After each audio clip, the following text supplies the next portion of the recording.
آلوسترین کریزا کوچبریه جشر جیهانی دویمین تانها رود ده و رزگار کرن جبن آفبونه ده دریایا سپی ده بردوامه. کمیسیار یکیتیا اروپاش با کاروبارن کوچبریه دیمتریس افرامولیوس دوه بانگا آلیکاریا کوچبران بشه و یکی شارستانی و ریکو پیکر و گوت گو آلوسترین کریزا کوچبریه رود ده.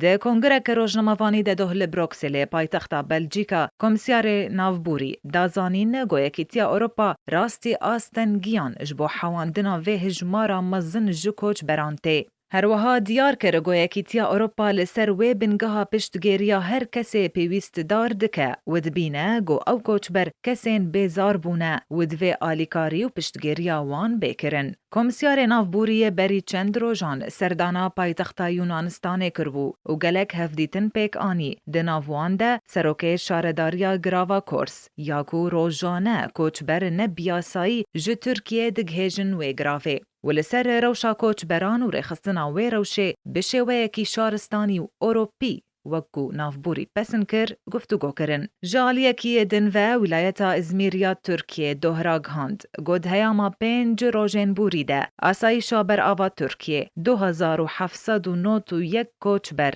دما دخستن نبیاسایی بچن یونانستان جبن آفبونه رزگار کرن.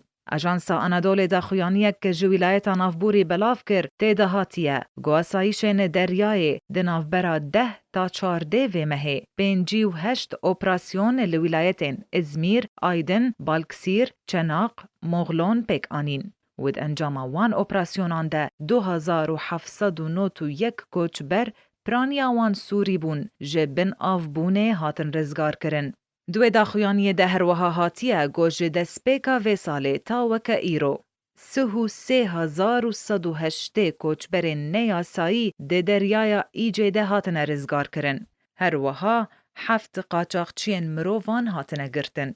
هزین ترکیه راگ هاندوون گوان ده چارشما بوریده 112 کوچبر نیاسایی جرگز سوری، عراقی و افغانی لولایتا بالکسیر لروج آوای ترکیه هاتن گرتن. پشتی کریزا سوریه دست بیکر و جبر گلک سدمان. پنابری برف دولتین جیران بلند بو. و دوی دما داویه ده دوباره کوچبری برف اروپای و بهتر بو. و ده انجاماوی کوچبریان نیاسایی ده بدهان دناو آوین دریای ده بن آف ده بن و جیان خواج دست ددن. هر وها درین دارستان بلغاریا و سربیا ده راستی تالان کرن و آستنگیان تین تا دگهیجن ولاتین اروپای.